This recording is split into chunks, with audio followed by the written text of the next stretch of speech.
Hello everyone, I've come home from work and it appears as if my cat has been messing with my mini SNES all over again. And you know what he's done in the past when he's bumped the keyboard more than once. But in any case, I'm going to load Arcade Robotron 2084, which came out in 1982, go figure. A fantastic arcade, twin, shooter, shmup classic.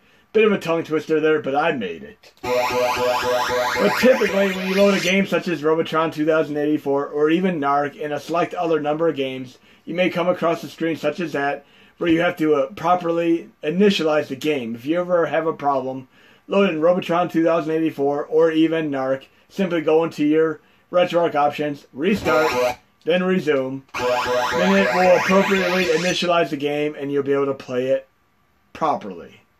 So let's get the show on the road with this great twin-stick shooter arcade classic here. And I used to play this quite a deal in the arcade, particularly in Chuck E. Cheese when I was younger, where I hail from in the United States. Games such as Galaga, Galaxian, Skee Ball, and Robotron 2084 would draw my quarters. But let's see what's going on here, and since my cat tampered with my system, I'm expecting some hijinks to ensue here.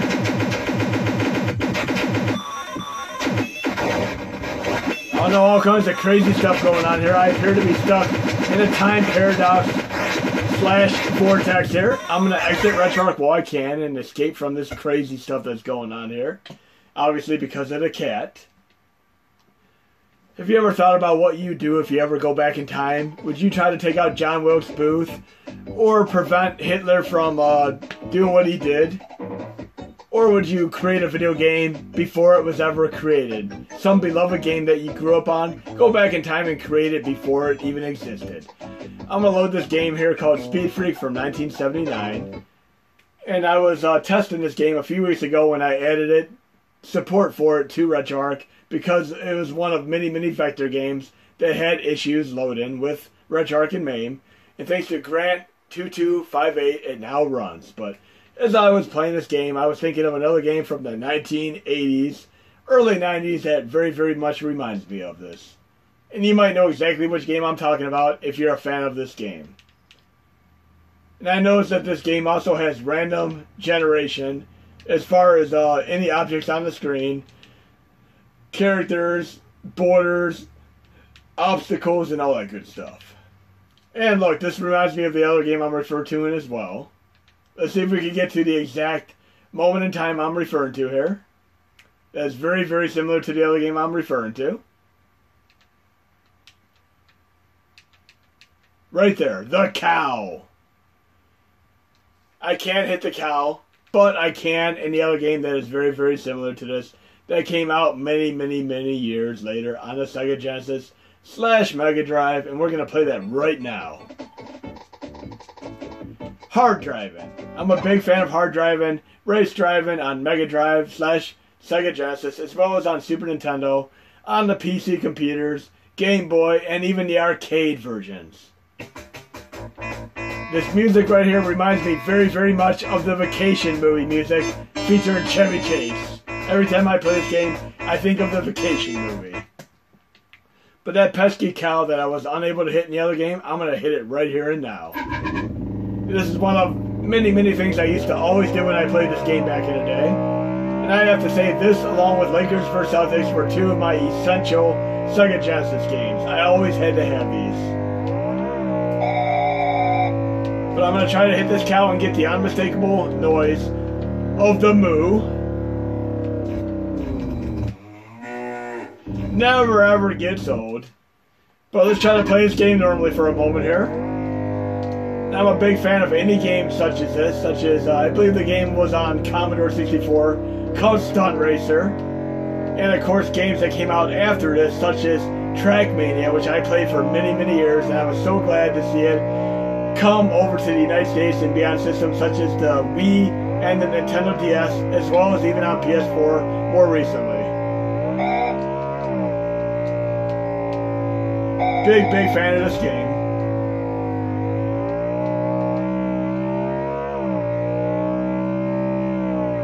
And I love the instant replays when you crash, which you're going to see in a moment here, because I'm going just a little bit too fast. So I'm going to crash horribly. But my cat affected my system in a good way, so I could go back in time, rewind, and fix my mistake if I'd like to. Much better now. I made it safe and sound. And I love the song Safe and Sound, by the way. Great, great 80s style song. Another song that I like to drum to occasionally. And speaking of other games that have been made in the past that have gameplay mechanics that are very, very similar to future games, I'm going to load yet another arcade game. This one is called Rip Off from 1979. And there's another game particularly released on the NES that reminds me of a gameplay mechanic that I noticed in this game when I was testing it a few weeks ago. So let's play this for a moment here. Just watch the center of the screen. I'm apparently supposed to be protecting the little ships or whatever in the middle of the screen, the mines.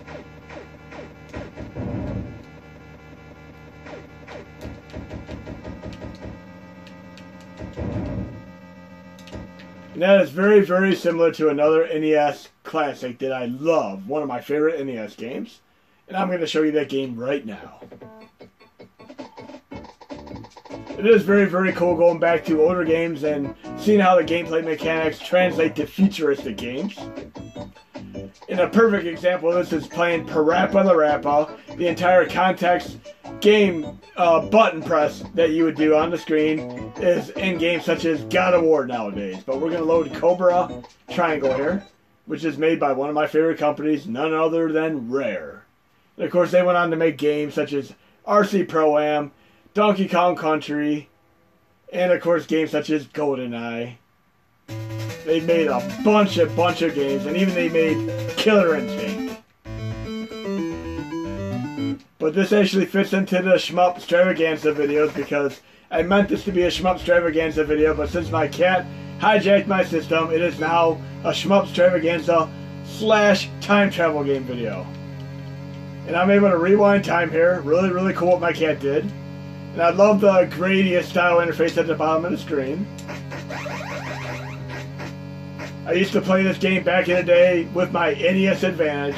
It was a perfect controller for many, many games such as Adventures of Bio Billy and Cobra Triangle and even Gradius. I love playing Gradius in slow motion back in the day.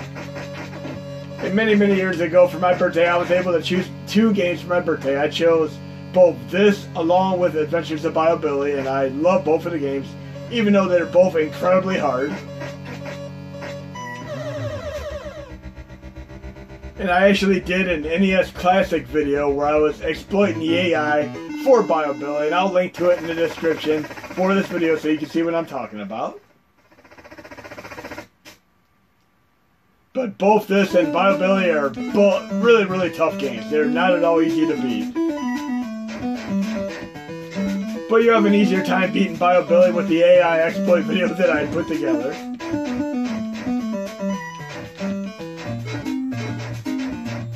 But that game I was playing from 1979 with that certain gameplay element happens several times within the context of this game. But I'm going to do another bit of an AI exploit for the next level here.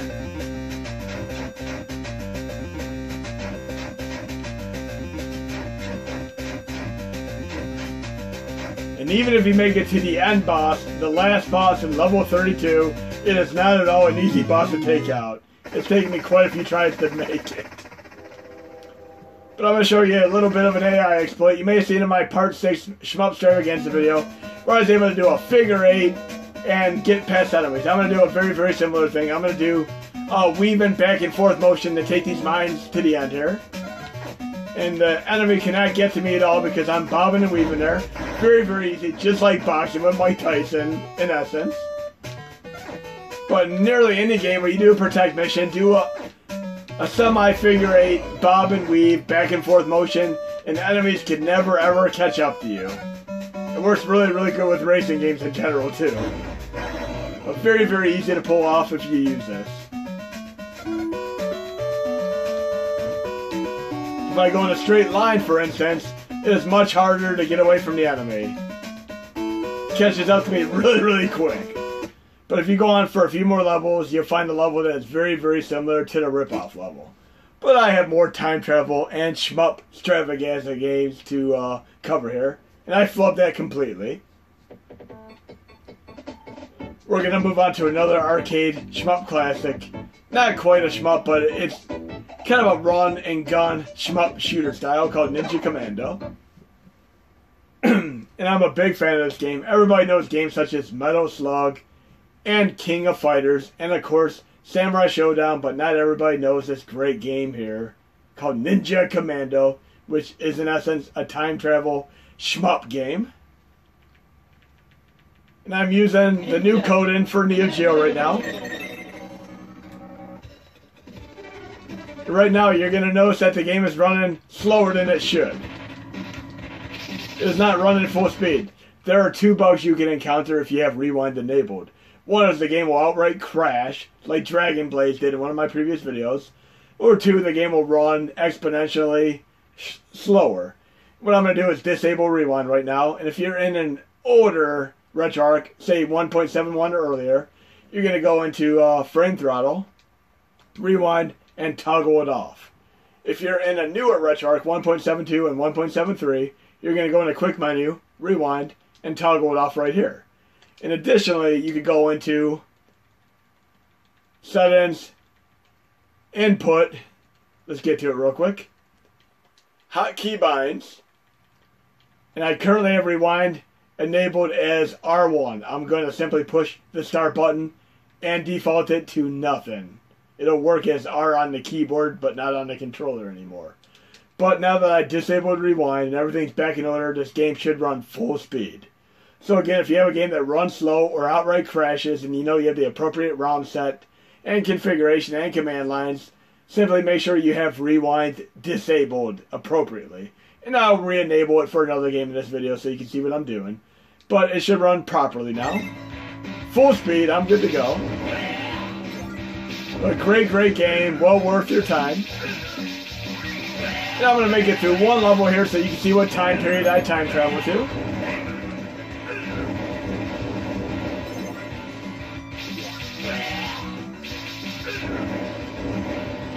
That's one thing, the beauty of time travel in general, as far as games, is I love seeing the various time periods and the weapons they let you use throughout the various time periods. We're going to get to the second time period and see exactly what transpires. This is a fantastic two-player game as well. Super C on the NES has some overhead stages, and I mean, they're all incredibly fun to play in two-player mode. So I absolutely love games such as this and Shock Troopers that are overhead, SHMUP, run and gun shooters, and even Jackal. Jackal is a fantastic game as well that I have not yet showcased in my SHMUP Stravaganza videos. But let's get to this boss here and make it to the next time phase.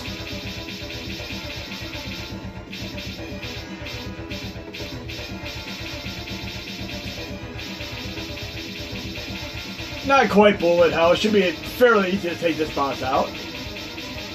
After playing Radiant, Silvergun, and Ikaruga, this is a pushover of a boss.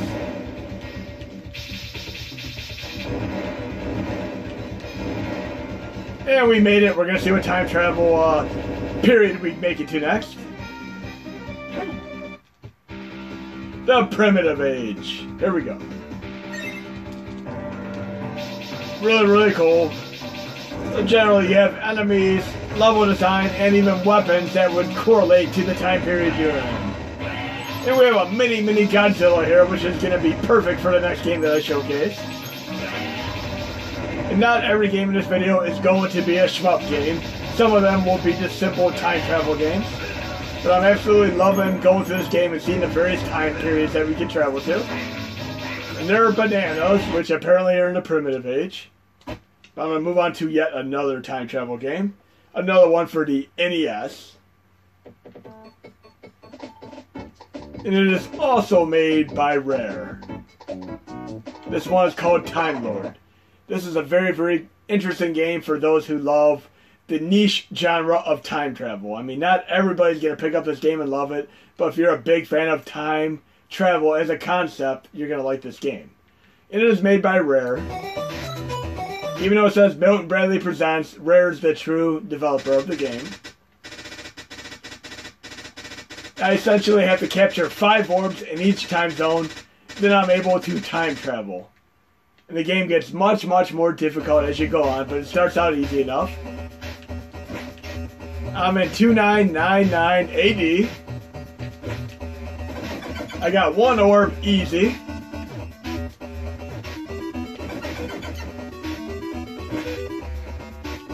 Now I'm a big fan of time travel in general. If you name any time travel game, I've probably played it. If you name any time travel movie, I've probably seen it. Be it Back to the Future 1 or 2, or even Groundhog Day, and more lesser known underrated gems such as The Jacket with Adrian Brody, which is a fantastic time travel movie. But I love nearly any and all time travel video games and movies, and I love the time travel TV shows such as Quantum Leap, and of course ones like Continuum, which I've been all the way through. Here we're in 1250 AD. Let's see what kind of stuff is going on here. And I should effectively be able to have weapons that are similar. I'm in 1250 AD right now, so I should have weapons that equate to this time period, and enemies that equate to this time period.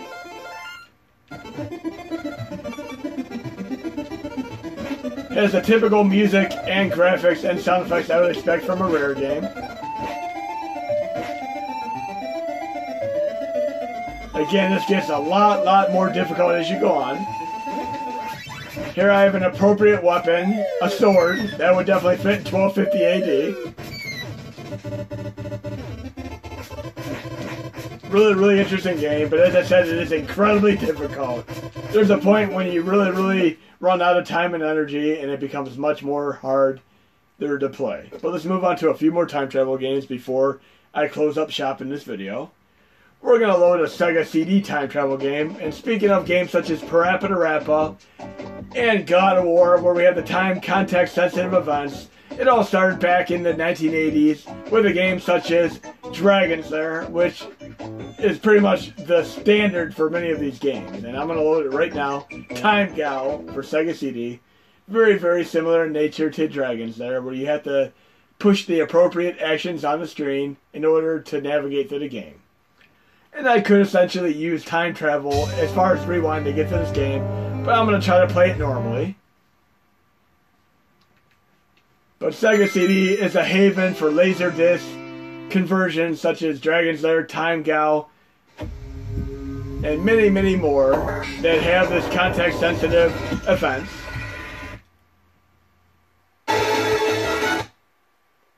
So here we go. Time Gal. And I'm traveling through a various time period. Here I'm in 65 million. And I have to do time context sensitive events to get through it. I'm going to re-enable rewind here and just cheat just a little bit for the purpose of this video here. I'm going to go into frame throttle from settings. And I'm going to do it this way because that is how I do it in the older RetroArch. Frame throttle rewind on. Then I'm going to go into settings input. Hotkey binds. I'm going to go to rewind.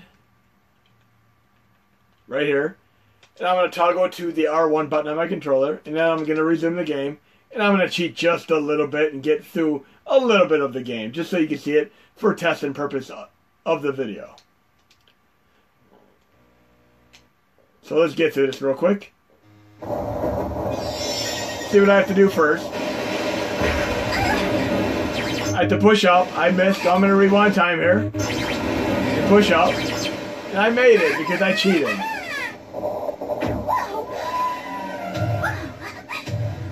Then what do I have to do next here? Move left. I rewound and I'm going to push left. I made it. I'm going to rewind again, see what I have to do.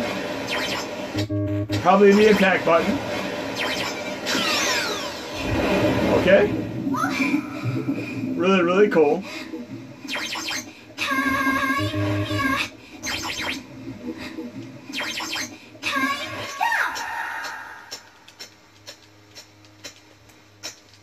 Obviously, the game is much more fun if you do not cheat and just play it legitimately. So I'm going to try that real quick without rewind. I'm going to restart it. And the beauty of this game is you do not always start in the same era. You could do different time periods. So let's do that real quick. But I'm going to disable rewind here.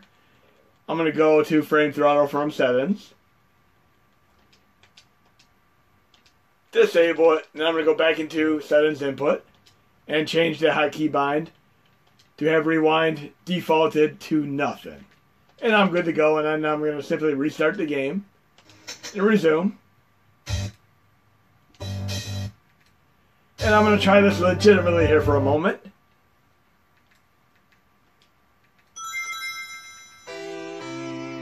So I would never ever legitimately play it with rewind. I would rather experience the fun of the trial and error and learning again. Such as with games as this and Dragon's Lair and of course Out of This World and Heart of the Alien. It takes away the fun factor if you rewind. But it's there if you really, really, really want to do it. Here I'm in 1600 BC. Let's see what I have to do here.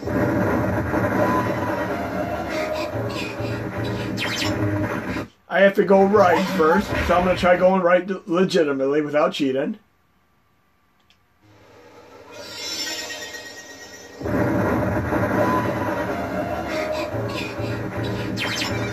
And I made it. What do I have to do next? I have to go up next. So I have to go right and then up. And Dragon's Lair doesn't always give you cues like this game does as far as what you have to do on screen.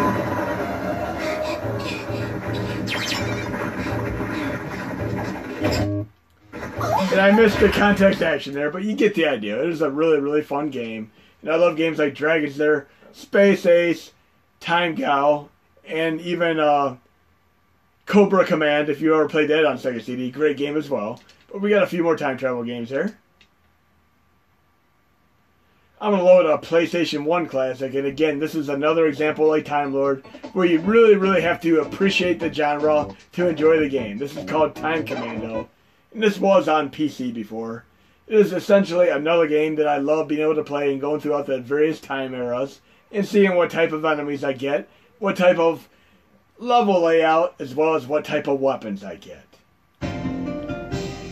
And this game is very, very similar in nature to Legacy of Kain, where it loads way, way faster on PC. Here we go. We have Activision pre-microtransactions. But this is a game that I love, a very, very niche game for people who are fans of time travel games only. And a normal person, I cannot see really, really enjoying this game. It is not the best game in the world, but for a time travel fan, it is a fun game. And this type of control scheme was used for other games such as Perfect Weapon. It is very, very strange and takes a bit of getting accustomed to. But let's check this out for a moment here. See if I can remember this game because it's been a little bit of time since I've last played it. But I did have fun going through this entire game and seeing all the various eras. And I'm not going to tell you what all the eras are. I'd rather you be surprised and enjoy them for yourself, in the event that you would like to play this game, along with some of the other time travel games I've displayed. Here we have prehistory here. And I have no weapons in hand right now.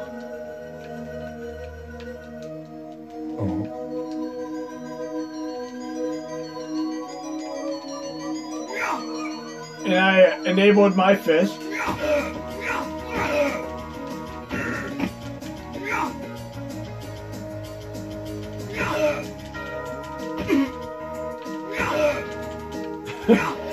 Not the best game. I mean, when you're playing games like Tomb Raider that also came out around the same time, this game really does look pretty bad. But I did have fun going through the various time eras. Here, what other game in the world can you go up to a saber-toothed tiger and kick the bejesus out of it and not get ripped apart?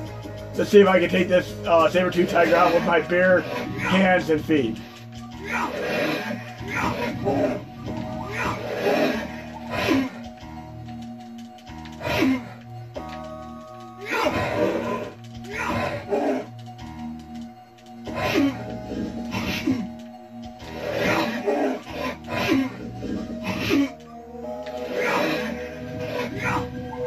I can do this with my bare feet.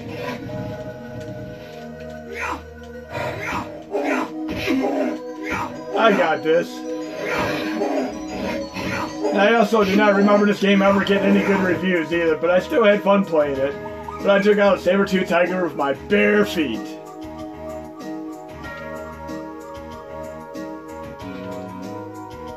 And I have a weapon I can pick up there, which I could have used. Yeah. Instead.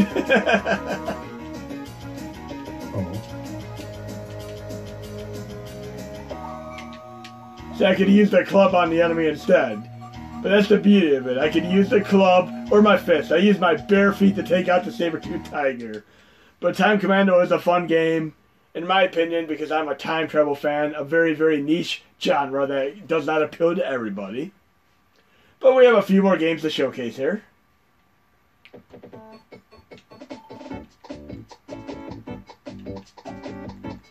We'll go to another time travel game for the arcade here.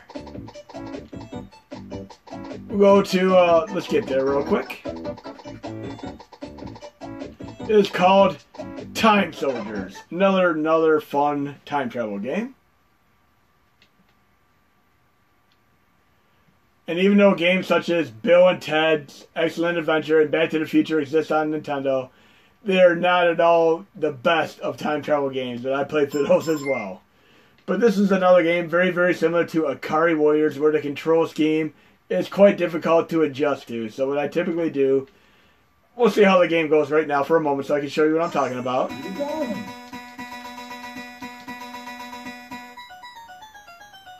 But Akari Warriors is just like this, as are a few other games. Zybots as well.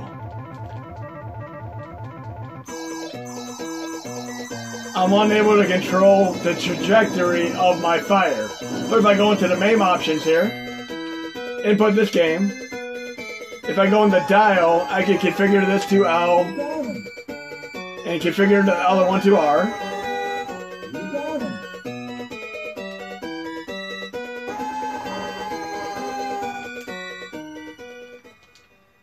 So I configure the dial controls, which you would do for games such as this and Akari Warriors, to L1 and R1, appropriately. Then I would resume the game. And now I can properly control the fire using my L and R button. So I'm going to do that real quick.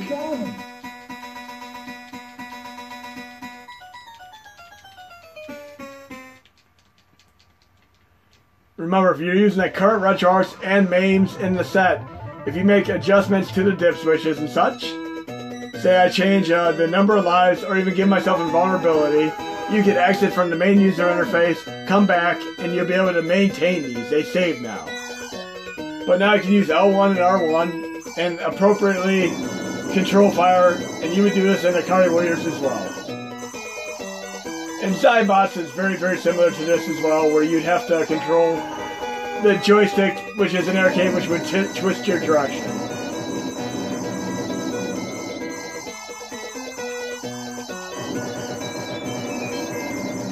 A very, very fun game. Akari Warriors with a time travel style appeal to it. And then there's one other game, and I have to say that I've never, ever in my life put a quarter into this machine in the arcade. I've just never played it. You're going to see me play it for the very, very first time ever in my life. Time Pilot from 1982. I do not know why I never played this game in the past, but I'm playing it for the very first time right here and now.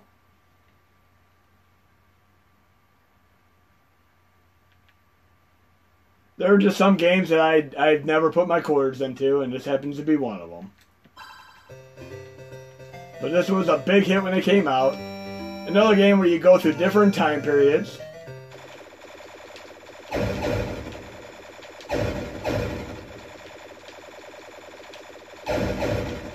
Not as bad as I thought it would be many, many years ago when I avoided playing it. Kind of cool in that sense. So I would go through the various levels and get different time periods. So yeah, I'll definitely be coming back to this and experiencing this game that I've never ever played before. First time ever. There's always a first time.